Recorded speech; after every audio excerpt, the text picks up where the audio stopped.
जयपुर गांव में जमुना नाम की एक बूढ़ी औरत रहती थी। उसका इकलौता बेटा कोई काम नहीं करता था। वो उसे समझाती कि उसे कोई काम करना चाहिए। बेटे ने कहा कि वो शहर जाकर काम करना चाहता है और उसके लिए कुछ रुपये चाहिए। तो जमुना ने उसे अपने सारे गहने दे दिए। माँ, मैं शहर से तुम्हें चिट्ठी लिखता रहूंगा और हर महीने रुपए भी भेजूंगा। बेटा, तू अपना ध्यान रखना। बेटे के जाने के बाद जमुना अकेले रहने लगी। शहर जाकर बेटे ने ना तो माँ की सुध ली और ना ही कोई रुपये भेजे। उसे रोजमर्रा के खर्चे की भी परेशानी होने लगी। एक दिन वो हाथ में पोटली लिए कहीं जा रही थी। काकी, कहाँ जा रही हो? जमुना हाथ से आगे की ओर संकेत करते हुए निकल गई। वो सप्ताह में 3 से 4 दिन बाहर जाने लगी और आधी रात होने पर ही घर आती। उसकी पड़ोसन सुगंधा सब कुछ बड़े ध्यान से देख रही थी। सुगंधा ने रात को खिड़की से जमुना को अपने घर आते देखा। अजी, सुनते हो? जरा पता तो लगाओ कि जमुना काकी इस उम्र में जाती कहाँ है? देखो तो, इतनी रात को अंधेरे में वापस आई है। अरे तुम्हें क्या है, जाने दो जहाँ जाती है। बेटा तो शहर जाके माँ को भूल ही गया। काकी के सारे गहने भी काम खोलने के बहाने ले गया। तभी तो कह रही हूँ, पता करो ये अपना घर कैसे चला रही है। इतनी रात को घर वापस आती हैं, मुझे कुछ ठीक नहीं लग रहा। मेरे पास इतना समय नहीं है कि मैं ये फालतू की बातें पता करता फिरूं। बहुत काम रहता है। और तुम क्या आधी रात को काकी काकी कर रही हो, हैं? अब तुम खुद भी आराम करो और मुझे भी करने दो। आप भी ना मेरी बात पर कभी ध्यान नहीं देते। सुबह काकी सुगंधा का दरवाजा खटखटाती है। अरे कौन है इतनी सुबह सुबह, चैन से सोने भी नहीं देते। सुगंधा दरवाजा खोलकर, अरे काकी तुम आओ, अंदर आओ। नहीं सुगंधा, अभी नहीं, बहुत काम है। एक कटोरी देते हुए, ये ले हलवा, अभी अभी बनाया है, एकदम गर्मा गर्म है। तेरे बिट्टू को हलवा बहुत पसंद है ना, उसे खिला देना। आज कोई अनोखी बात है, आज मेरे राजा का जन्मदिन है। ओहो, आप भी ना काकी उस भगोड़े में अभी भी मन लगा के बैठी हो। बुढ़ापा खराब कर दिया उसने आपका। इस उम्र में जब इंसान अपने परिवार के साथ चैन से रहता है, वो सब कुछ लेके आपको अकेला छोड़ के भाग गया। मैं अपने बेटे से बहुत प्यार करती हूँ, वो जैसा भी है मेरा बेटा है। अच्छा काकी, तुम जाती कहाँ हो? ऐसा कौन सा काम है जितनी रात को घर आती हो? अब तू छोड़ दे ये बात, मैं चलती हूँ। हो ना हो, कुछ तो गड़बड़ है काकी। थोड़ी देर बाद बिट्टू की तबीयत खराब हो गई। वो उल्टियाँ करने लगा। तुमने आज इसे क्या खिला दिया? बेचारा कब से उल्टियाँ कर रहा है। मैंने तो इसे अभी तक कुछ खाने को नहीं दिया। काकी सुबह हलवा दे गई थी, बस वही तो खाने को दिया था। पापा, माँ, मैं मर रहा हूँ। नहीं बेटा, ऐसा नहीं कहते, अभी ठीक हो जाएगा। चल डॉक्टर के पास चल। सुबह तो अच्छा खासा था, पता नहीं किसकी नजर लग गई। आप इसे जल्दी डॉक्टर के पास ले जाइए, नहीं तो इसके शरीर में पानी की कमी हो जाएगी।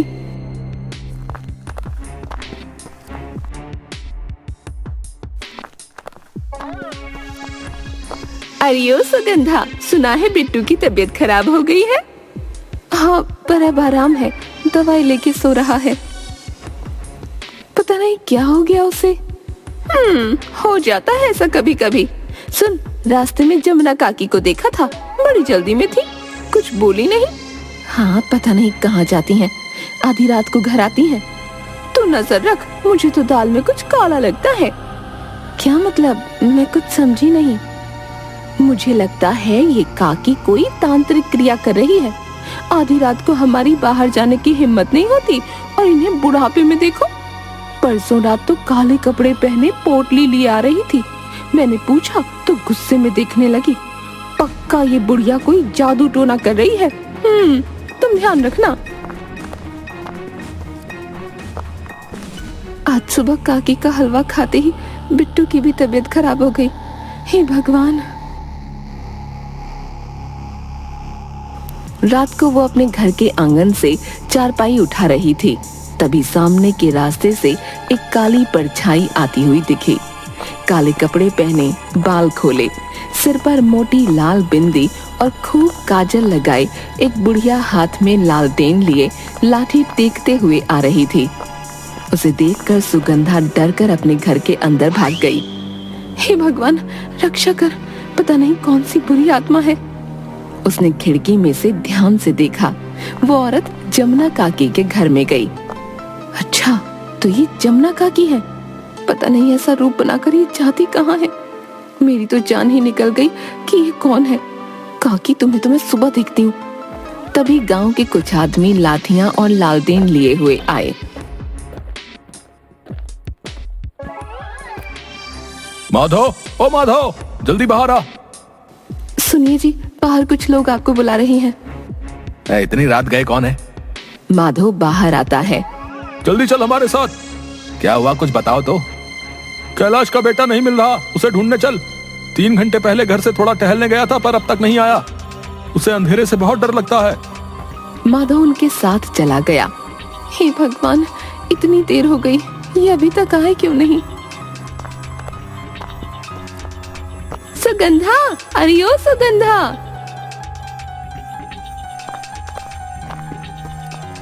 सुगंधा बाहर आकर, अरे गौरी तुम? हाँ, मेरा जी घबरा रहा था। गांव के सारे आदमी अब तक नहीं आए। बैठे बैठे दोनों को नींद आ गई।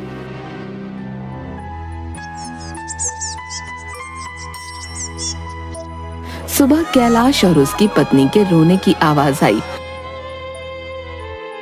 तो दोनों दौड़कर बाहर गईं।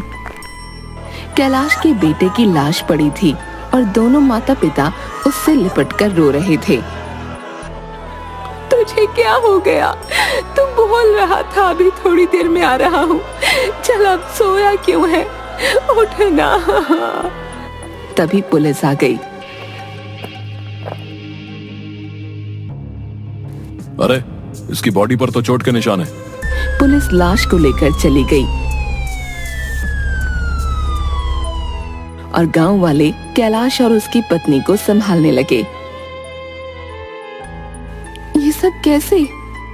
हम पूरी रात ढूंढते रहे। सुबह थोड़ी रोशनी होने पर गांव की सड़क के किनारे झाड़ियों में मरा पड़ा मिला। मैं जानती हूँ ये काम किसने किया। किसने किया? जमुना काकी ने। मैं आप सबको बताती हूँ। कल रात को आप लोगों के जाने से पहले ये ही आई थी। आजकल गांव के बाहर पता नहीं कहाँ जाती है। कल इन्हें देखकर तो मैं घबरा ही गई थी। रोज आधी रात गए ही वापस आती है। कल इनके आने के बाद ही आप लोग निकले थे और उसके बाद कोई बाहर से आया भी नहीं। मेरे बिट्टू के लिए सुबह हलवा देकर गई थी। उसे खाते ही लड़का उल्टियां करने लगा। हाँ, और इनका घर पता नहीं कैसे चल रहा है। इनका बेटा तो इन्हें भूल ही गया है। बुरा मत मानना, कई दिनों से शक तो मुझे भी था कि अजीब अजीब हरकतें कर रही है। शायद कोई तांत्रिक क्रिया। मुझे तो लगता है अपने बेटे को घर लाने के चक्कर में ये हमारे बच्चों की बलि दे रही है। कैलाश के लड़के को इसी ने मारा है। उस सड़क से यही आई थी रात को। ना ना, ऐसा ना बोलो। भगवान सबकी रक्षा करे। करो पंचायत और बाकी को बुलाकर साफ साफ पूछो। आज कैलाश का बेटा गया है, बहुत खतरा है, और उन्हें पुलिस के हवाले करो। शाम को एक आदमी काकी को बुलाने गया।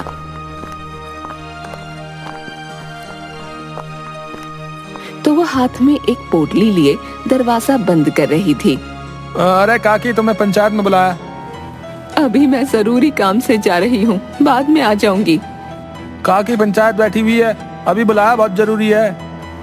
अरे मेरा काम भी तो जरूरी है, जाकर कहते बाद में आऊंगी। ना ना, अभी चलो वरना उठा के ले जाएंगे। है? कोई जबरदस्ती है? हाँ, आप चुपचाप चलो मेरे साथ।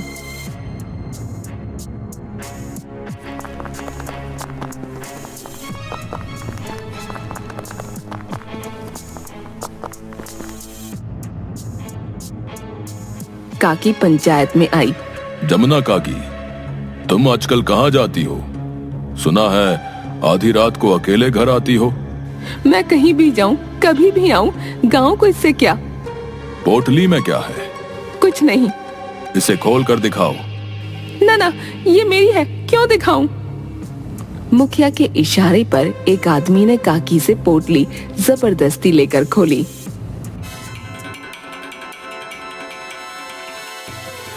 काले कपड़े, बिंदी, चूड़ी, माला, दिया, अगरबत्ती, क्या मतलब है इनका?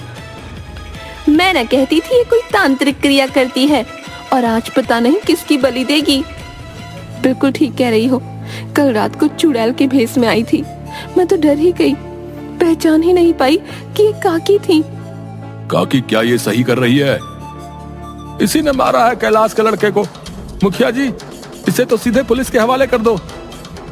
काकी, तुम्हें अपनी सफाई में कुछ कहना है, या ये जो लोग कह रहे हैं वो सच है?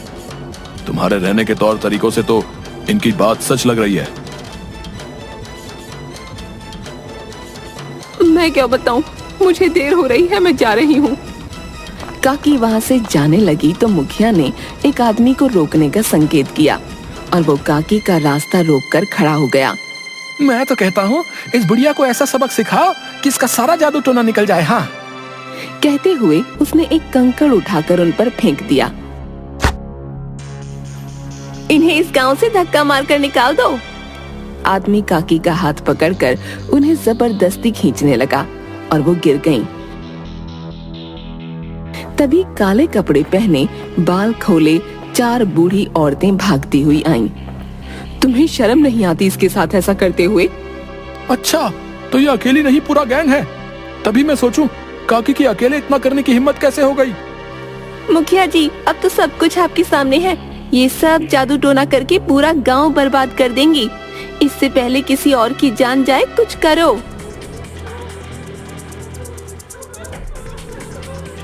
तुम लोगों ने कैलाश के लड़के को मारा है, सच सच बताओ, वरना ठीक नहीं होगा। ना ना मुखिया जी, हमने ऐसा कुछ नहीं किया। औलाद के जाने का दुख मुझसे ज्यादा कोई नहीं समझ सकता। तो सच क्या है, बताओ। तुम ये तांत्रिक क्रिया, जादू टोना क्यों करती हो? ये सब दूसरे गांव में रहती हैं। हम कोई जादू टोना नहीं करते, घर चलाने के लिए काम करते हैं कि इस उम्र में किसी के आगे हाथ न फैलाना पड़े। ऐसा कौन सा काम करती हो? बुढ़ापे में कोई काम नहीं मिलता तो हम रुदाली बन गए। अमीर लोगों के पास अपनों के मरने पर रोने का समय नहीं होता। जग दिखाई के लिए रुदाली बुला लेते हैं। हम सब वहाँ जाके मातम मनाती हैं, लाश के आगे दिया बाती करके खूब रोती हैं। किसी मरे हुए का मातम मनाने के लिए काले कपड़े पहन के ऐसा भेष बनाना हमारी मजबूरी है। मनहूस काम है तो छिप छिप कर रहे हैं ताकि किसी को पता न चल सके। वहाँ जाकर अपने हालात को याद कर लेते हैं तो रोना अपने आप आ जाता है। मातम आधी आधी रात तक चलता है। रोने के रुपये मिल जाते हैं तो घर चला रहे हैं। वापस आते हुए देर हो जाती है तो उसी भेष में सबसे छिपते हुए आती हूँ। आपको लगता है ये गलत काम है तो जो सजा देनी है दे दो। फिर तो कैलाश के लड़के को किसने मारा? पता नहीं क्या हो रहा है।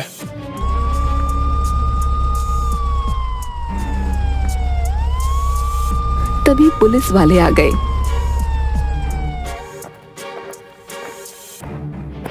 भाई सभी सुन लो, कैलाश के बेटे की हत्या किसी इंसान ने नहीं, जानवर ने की है। पोस्टमार्टम में उसके शरीर पर जो चोट के निशान पाए गए हैं वो एक बैल के सींग के हैं। बैल के? ये कैसे हो गया? मेरे ख्याल से यहाँ तो रात को सब अपने बैलों को बांध के रखते हैं। हमारी तहकीकात में पता चला है कि जमींदार का एक खतरनाक बैल कल रात को उसके नौकर को धक्का मारकर बाहर निकल गया था। नौकर ने डर से किसी को यह बात नहीं बताई। इससे यह थोड़े पता चला कि बैल ने उसे मारा है। भाई हमारे पास बहुत सबूत हैं। जब वो बैल वापस आया तो उसके सींगों पर खून के निशान थे। वो खून कैलाश के लड़के का है। हमने बैल, जमींदार और उसके नौकर तीनों को हिरासत में ले लिया है। कहकर वे वहां से चले गए। काकी, तुम्हें छिपकर काम करने की कोई जरूरत नहीं है, हमें माफ कर दो। मुखिया जी, किसी अजनबी के मरने पर रुपये लेकर मातम मनाने का काम कैसे बताती? आप लोग कैलाश और उसकी पत्नी को संभालो। उनका दुख मुझसे ज्यादा कोई नहीं समझ सकता।